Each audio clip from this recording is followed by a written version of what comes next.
Hello friends, welcome to my YouTube channel Shubham study GK. तो subscribe करिए हमारे channel और लेटेस्ट वीडियो नोटिफिकेशन के लिए इस बेल आइकन को दबाइए।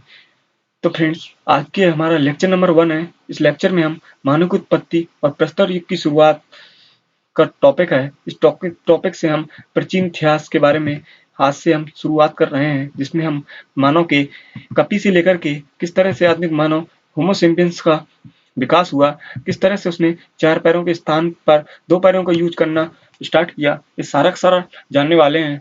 तो आई होप आपको लेक्चर पसंद आएगा। यदि आपको लेक्चर पसंद आए तो इस लेक्चर को लाइक जरूर करिएगा।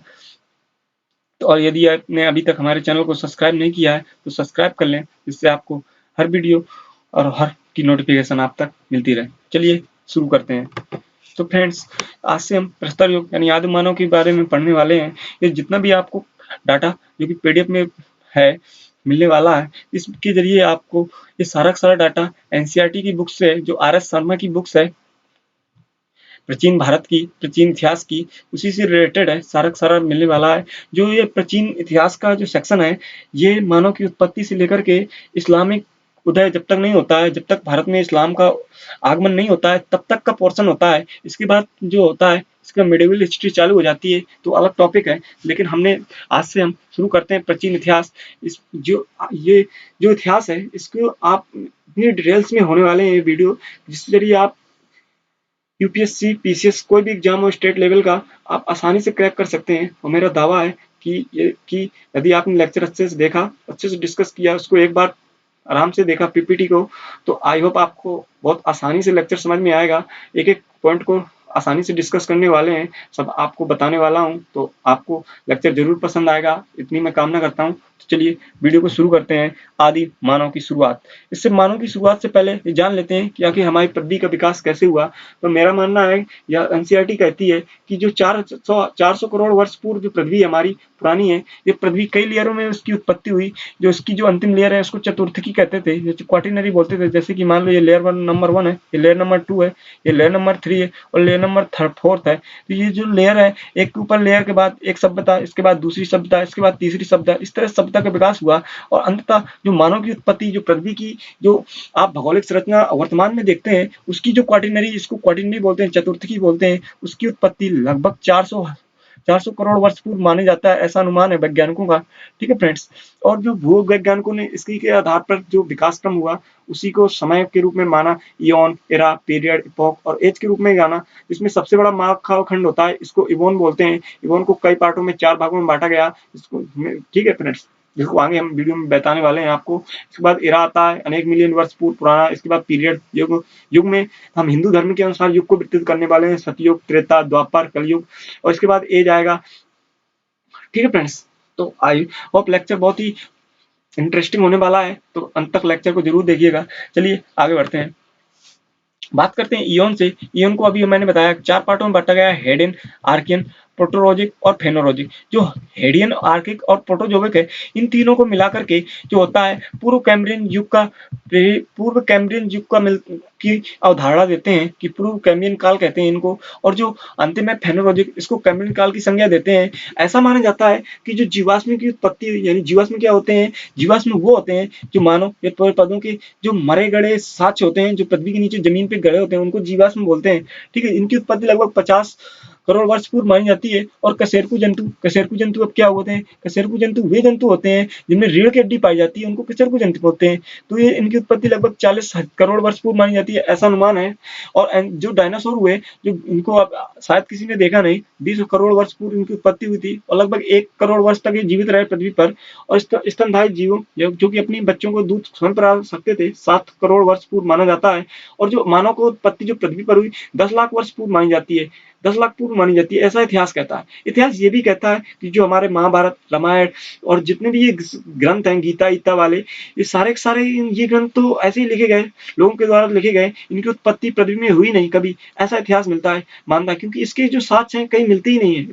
इतिहास कभी खोजने में इतिहास वेत्ताओं को कभी मिला ही नहीं। तो और यहाँ तक कि उनका ये भी कहना है कि जो त्रेता द्वापर वाली घटना है, यानी कि उनका कहना है कि जो महाभारत की जो गीता लिखी गई, वो रामायण से पूर्व लिखी गई। लेकिन हिंदू धर्म की अवधारणा कहती है कि त्रेता में जब भगवान राम आए उसी समय रामायण की उत्पत्ति हुई और बाद में इसके बाद महाभारत की उत्पत्ति हुई। ये सब अलग बात है, इस फिलहाल ऐसा हमारा कुछ टॉपिक नहीं है। चलिए आगे बढ़ते हैं। आगे हिंदू धर्म की अवधारणा के आधार पर देखते हैं कि दिन रात प्रहर और पक्ष देव पक्ष युग कल्पना की ब्रह्म की जाती है। उसी के आधार पर 4 भागों में युग को बांटा गया, सतयुग, त्रेता, द्वापर। ऐसा मानते हैं सतयुग के में कि धर्म के 4 पैर होते थे, उसमें लोग बहुत धर्मात्मा होते थे, ऐसा कुछ हिंदू धर्म की मानता है। त्रेता में क्या हुआ, भगवान राम की उत्पत्ति, धर्म के 3 पैर रह गए। द्वापर में 2 पैर बचे, भगवान कृष्ण की उत्पत्ति। कलयुग में भगवान मतलब धर्म के 1 ही पैर बचा, धर्म पंगु बन गया। ऐसा हिंदू धर्म की अवधारणा है। फिलहाल इससे एग्जाम में कोई भी क्वेश्चन पूछे नहीं जाते हैं, फिलहाल एडिशनल फैक्ट रखने से कुछ बिगड़ जाने वाला है नहीं। चलिए आगे बढ़ते हैं। बात करते हैं क्वाटिनरी की। हमने जो 4 लेयर बताई, तो कालांतर में क्या हुआ कि क्वाटिनरी थी 2 पार्टों में डिवाइड हो गई, प्लाइसोटीन और होलोसीन।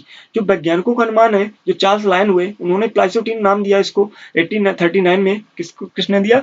चार्ल्स लायन ने। ये इंपॉर्टेंट पॉइंट है कि चार्ल्स लायन थे, उन्होंने किसको दिया? प्लाइसोटीन नाम दिया। और लोगों को मानना है कि जो मानव की उत्पत्ति हुई इसी प्लाइसोटीन युग में हुई, इसी में असली गाय भैंस जानवर जो भी उत्पत्ति हुई।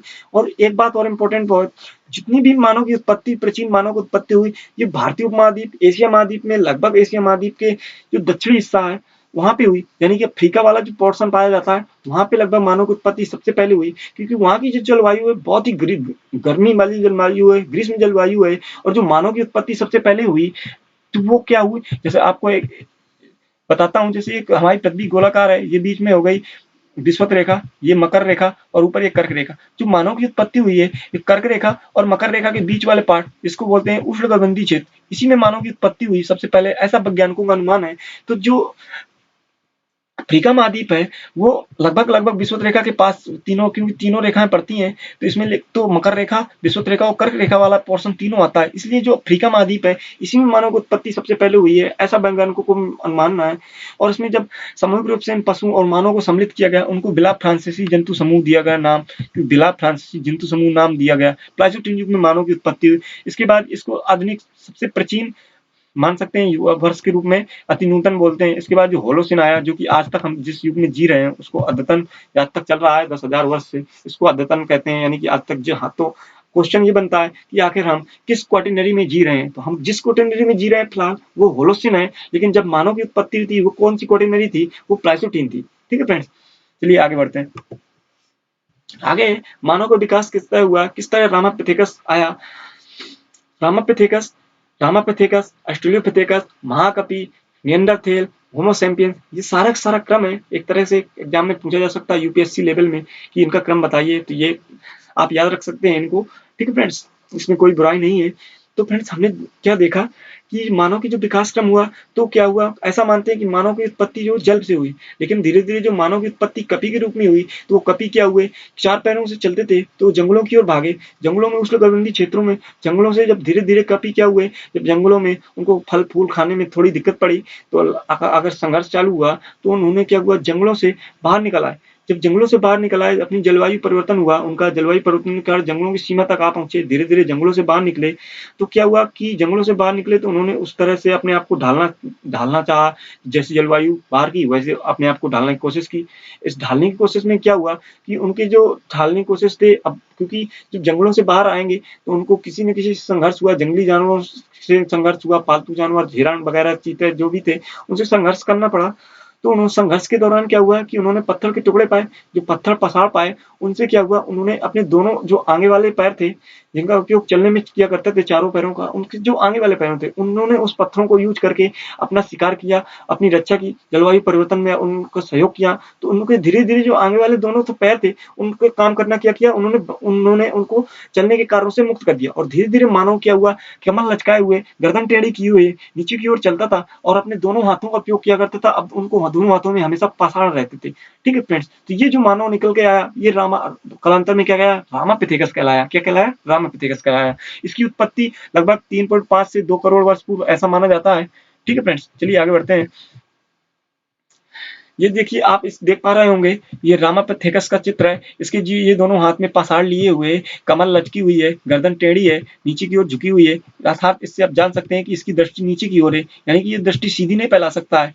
तो आप क्या जाना कि जो कालांतर में जो मानव उत्पत्ति कपि के रूप में हुई, उस कपि की वो की दृष्टि क्या थी, कमजोर थी, यानी दृष्टि अधिक विस्तार नहीं हुआ था। ठीक है फ्रेंड्स, ये रामापिथेकस की इमेज जैसे आप देख पा रहे होंगे, ये सारी इमेज जो है गूगल की हैं। ठीक है फ्रेंड्स, चलिए आगे बढ़ते हैं। कालांतर में होता क्या है कि धीरे धीरे जलवायु परिवर्तन हुआ, कुछ कपी जंगलों से बाहर निकले, कुछ क्या है जंगलों में रह गए, क्योंकि सारे के सारे एक साथ बाहर चले आए ऐसा संभव नहीं हो सकता, क्योंकि कोई भी चीज का जो परिवर्तन होता है वो एक साथ नहीं होता है, क्योंकि एक साथ परिवर्तन होने से सारा सारा सिस्टम बिगड़ जाता है। जैसे अभी लॉकडाउन के टाइम में एकदम से लॉकडाउन कर दिया, तो लॉकडाउन के कारण सारा सारा जो भारतीय अर्थव्यवस्था थी डगमगा सी गई है। तो फ्रेंड्स ऐसे ही कुछ हुआ जब मानव की उत्पत्ति हुई। क्या हुआ कि जो सारे के सारे जो कपी थे वो जंगलों में रहते थे, जंगलों से जैसे कुछ लोग 2-3 बाहर गए, धीरे धीरे उन्होंने जब अपने आप को ढालना प्रारंभ किया, तो जो और बचे थे उन्होंने भी धीरे धीरे अपने आप को बाढ़ किया। लेकिन कुछ ऐसे भी थे जो अपने मूल निवास को छोड़ना नहीं चाहते थे। तो कालांतर में क्या हुआ, जो रामापिथेकस था वो दो पार्टों में बढ़ गया। पहला पार्ट जो जंगलों में रह गया, दूसरा पार्ट जो जंगलों से बाहर निकला है। जो जंगलों में रह गया उनको किस नाम से, जो कि क्योंकि उनको जंगली जो जलवायु थी उनको ज्यादा सुटेबल लगी, ज्यादा उन्होंने अपने आप को अनुकूलित किया, उसको क्या किया, महाकपि नाम दिया गया। और जो जंगलों में ही रह गए उसको क्या किया गया, ऑस्ट्रेलियोपिथेकस के रूप में जाना गया। ठीक है फ्रेंड्स, ये ऑस्ट्रेलियोपिथेकस क्योंकि ये जंगलों से बाहर आया, जब जंगलों से आया, संघर्ष किया, तो यही आधुनिक मानव का जो पूर्वज माना जाता है। तो ऑस्ट्रेलियोपिथेकस को ही मानव का आदि पूर्वज माना जाता है। ठीक है, ऐसा अनुमान है वैज्ञानिकों का। ये सीधा चलता था, पीठ लेकिन फिर भी मड़ी हुई थी, कमर का जो संतुलन था शरीर का पूरा कमर पे रहता था। इमेज पे जैसे आप देख सकते हैं, देखिए ये इमेज देख पा रहे हैं, ये जो है ये ऑस्ट्रेलियोपिथेकस, सॉरी ये एक महाकपि और ये जो है ये ऑस्ट्रेलियोपिथेकस। आप दोनों में अनुमान लगा सकते हैं कि ये ऑस्ट्रेलियोपिथेकस और महाकपि, क्योंकि ये महाकपि था जंगलों में रह गया, ऑस्ट्रेलियोपिथेकस बाहर आया, संघर्ष किया, जो संघर्ष करने के दौरान अपने हाथों का उपयोग किया जिससे वो सीधा चलना सीख गया। तो आप दोनों में अंतर कर पा रहे होंगे कितना अंतर है, ये महाकपि और ये ऑस्ट्रेलियोपिथेकस। ठीक है फ्रेंड्स, देखिए सीधी लगभग कमर पे आधा वेट है और गर्दन लगभग सीधी सी होने लगी है, धीरे धीरे इसकी दृष्टि क्षेत्र में विस्तार हो रहा है, जिससे वो, क्योंकि अब जब वो संघर्ष किया, संघर्ष के दौरान उसको अपने शिकार करने के लिए, अपने अपनी स्वयं की रक्षा करने के लिए, दूसरे जानवरों से, जंगली जानवरों से बचाने के लिए उसको अपने हाथों का उपयोग करना पड़ा, और उसने अपने हाथों को क्या हुआ, चलने के कारणों से मुक्त कर दिया था। ये ऑस्ट्रेलियोपिथेकस। चलिए आगे बढ़ते हैं। फिर होता क्या है कि कालांतर में जो अफ्रीका महाद्वीप है, उसके अफ्रीका महाद्वीप के उष्णकटिबंधीय मैदानों से लेकर के चीन के समशीतोष्ण मैदानों तक मानव की अस्थियां प्राप्त हुई, जो सीधा चलता था। अब मानव क्या हुआ, इस मानव की सीधी चलती थी, उसमें क्या हुआ कि खोपड़ी विद्यमान थी। जो खोपड़ी थी, जैसे कि आपने देखा ऑस्ट्रेलियोपिथेकस की खोपड़ी लगभग बंदरों सी आकार की है, और धीरे धीरे बंदर लगभग बंदरों की आकार का मस्तिष्क है। लेकिन जो कालांतर में चाइना वाली बॉर्डर पे आप पाएंगे कि होता क्या है कि जो ये लगभग गोलाकार आकृति की खोपड़ियां मिलने लगती हैं। ये एक अलग प्रकार की उत्पत्ति होती है कपियों की, जो पिंथरे क्रिथोपस के रूप में जाना जाता है। पिंथरे क्रिथोपस कहते हैं, ये चीन के आसपास का एरिया था। इसमें क्या हुआ कि ये हथियारों का उपयोग करता था, और बात वही थी, लेकिन बस इतनी विशेषता थी कि इसमें क्या हुई, गोलाकार खोपड़ियां प्राप्त हो गई, गोलाकार खोपड़ियों की प्राप्ति होने लगी। ये पिंथरे क्रिथोपस था, जो मानव के आगे विकास क्रम में धीरे धीरे पूर्वज थे जो ऑस्ट्रेलियोपिथेकस। उसके बाद की जो कालांतर में पीढ़ी आई, पिंथरेक्रिथोपस के रूप में जाने गई, जो चीन के आसपास का था, और कुछ विशेषता इसमें खास कुछ और नहीं थी। चलिए आगे बढ़ते हैं। इसके बाद लेकिन जो निएंडरथैल जनजाति एक ऐसा ही जो इतिहासकार हैं, उनको ऐसे साक्ष्य जर्मनी के पास के एरिया में ऐसे साक्ष्य मिले कि जो कि निएंडरथैल घाटी है, निएंडर घाटी है जर्मनी में, कि जो मानव था वो झुका हुआ, तो गर्दन झुकाया था, लेकिन क्या था, उसमें पूर्व विकसित मस्तिष्क था, पूर्व वाणी थी, अपनी भाषाओं में बात कर सकते थे। ऐसे मानव की जो साक्ष्य मिले, वो मानव की साक्ष्य कहाँ मिले, निएंडर घाटी जो थी जर्मनी की, वहां पे, और उन्होंने किसका नाम दिया उसको, निएंडरथैल नाम दिया। ये पूर्व विकसित मानव था, लगभग पूर्व विकसित तो नहीं कह सकते, लेकिन फिर भी विकसित मानव था। जैसे आप इमेज पे देख पा रहे होंगे कि इसमें लगभग एक मस्तिष्क का विकास हो चुका है, वाणी भी हो सकती है, जो कि विकसित हो चुकी है, जिससे वो एक दूसरे से वार्तालाप कर सकते हैं, और साथ में उसकी कमर भी लगभग सीधी हो गई है, लेकिन गर्दन अभी भी नीचे की ओर लगभग झुकी हुई है। और लेकिन ये इमेज जो है दौड़ने की है, क्योंकि कोई हो सकता है कोई जंगली जानवर पीछा कर रहा हो, उससे दौड़ रहा हो, तो आप ये निएंडरथैल देख पा रहे होंगे।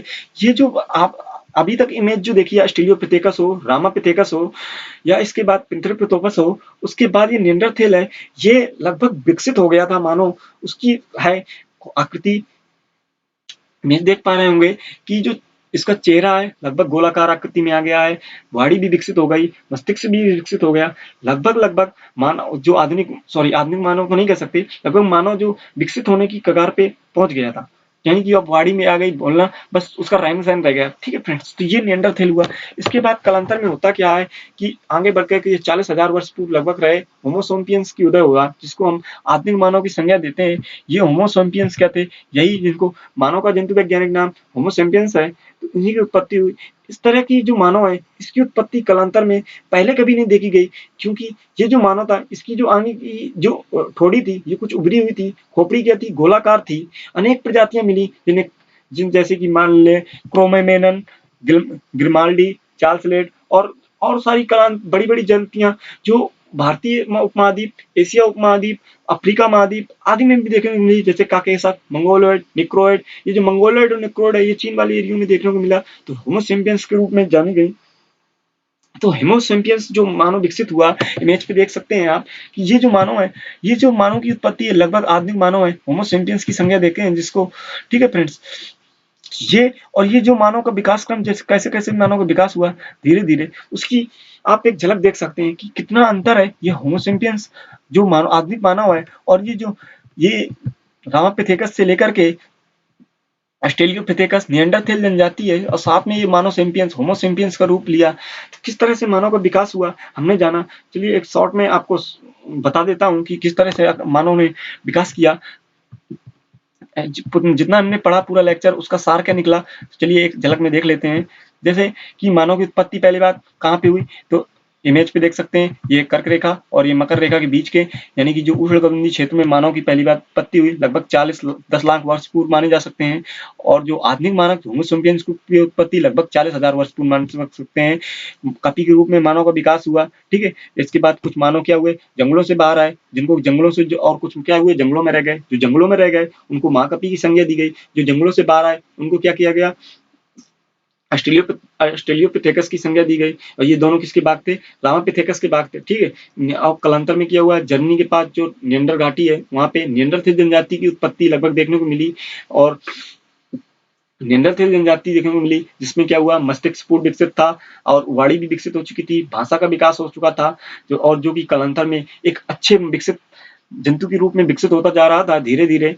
तो निएंडरथैल कहलाया। और कालांतर में लगभग 40,000 वर्ष पूर्व की उत्पत्ति में आधुनिक मानव होमो सेपियंस का विकास हुआ, जिस युग में लगभग हर चीज विकसित हो चुकी थी, पूर्ण विकसित मानव मान सकते हैं, जिसको हम वाड़ी, मस्तिष्क, कार, चलन, गर्दन, कमर हर तरह से लगभग पूर्ण हो चुका था और अपना शिकार करना भी लगभग इस मानव को अच्छी तरह से आता था। तो फ्रेंड्स, आज का लेक्चर हमारा यहीं पे समाप्त होता है। आई होप आपको लेक्चर बड़ा ही इंटरेस्टिंग लगा होगा। यदि आपको लेक्चर पसंद आया तो इस लेक्चर को लाइक करिएगा। यदि आपने हमारे चैनल को अभी तक सब्सक्राइब नहीं किया, सब्सक्राइब कर लीजिएगा। ठीक है, thank you for watching my video.